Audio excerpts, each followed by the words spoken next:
When I started Amazon, came up with the idea. I was living in New York City in 1994 and decided to move to Seattle to start this company. It was called Cadabra.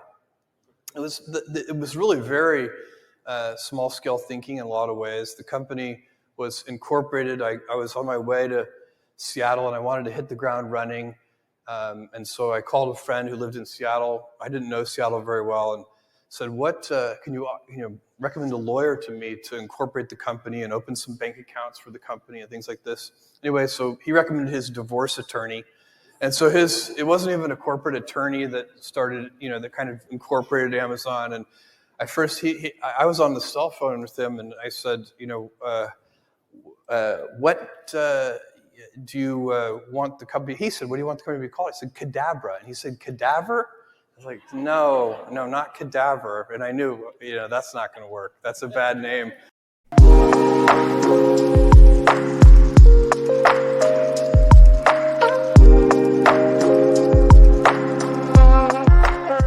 Order that would come into Amazon, and it was always a family member placing the order.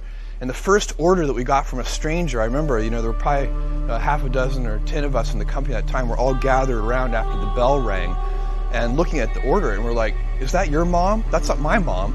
And thus it began. I can guarantee you everything I know, it's a very short list. Invent. It's really important to invent. Anytime we have a problem, we never accept either or thinking. We try to figure out a solution that gets both things. And that often requires invention, but you can invent your way out of any box if you believe that you can. Think long term. This is really critical, and it's actually much rarer than you might think. It requires a willingness to be misunderstood. If you think long term, many of the inventions that we undertake, maybe if they're disruptive in any way, they may not be understood in the early innings. And it's always been very important for us to think long term so that we can tolerate being misunderstood. If we think we're right, then we continue. If we think we're wrong, if we're criticized about something we think we're wrong, we change it, we fix it. So it's important to really think about those things. My final thing that I know, it's always day one. There's always more invention in the future.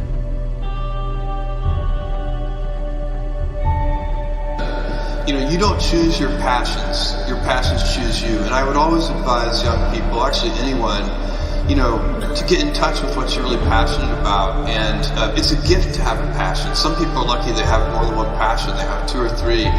And that gives you energy. You can't force a passion on yourself. It just doesn't work. You can try, but it's unlikely to succeed.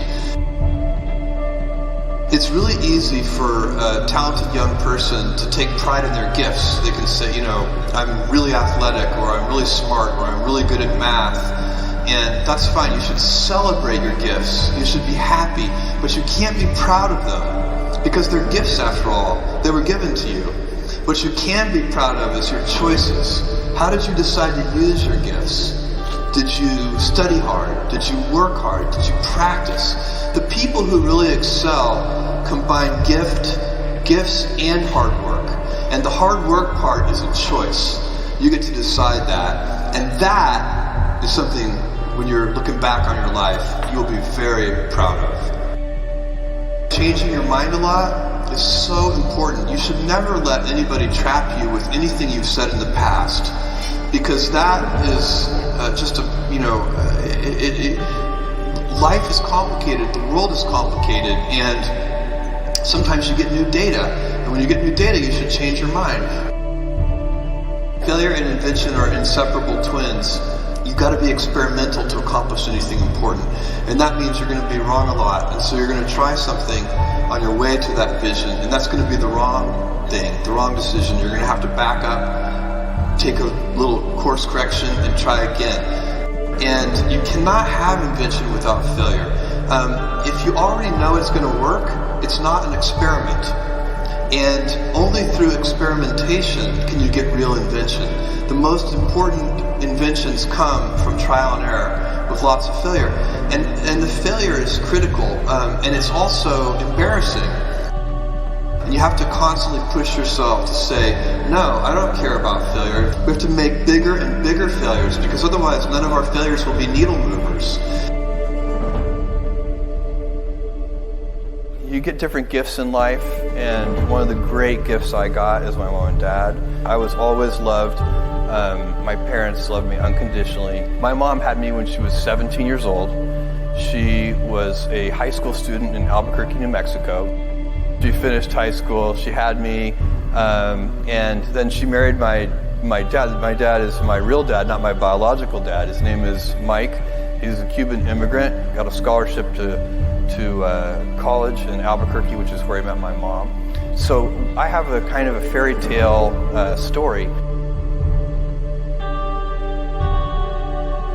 It's incredibly hard to get people to take bold bets, and you need to encourage that. And if you're going to take bold bets, they're going to be experiments, and if they're experiments, you don't know ahead of time whether they're going to work. Experiments are by their very nature prone to failure, but big successes, a few big successes compensate for dozens and dozens of things that didn't work.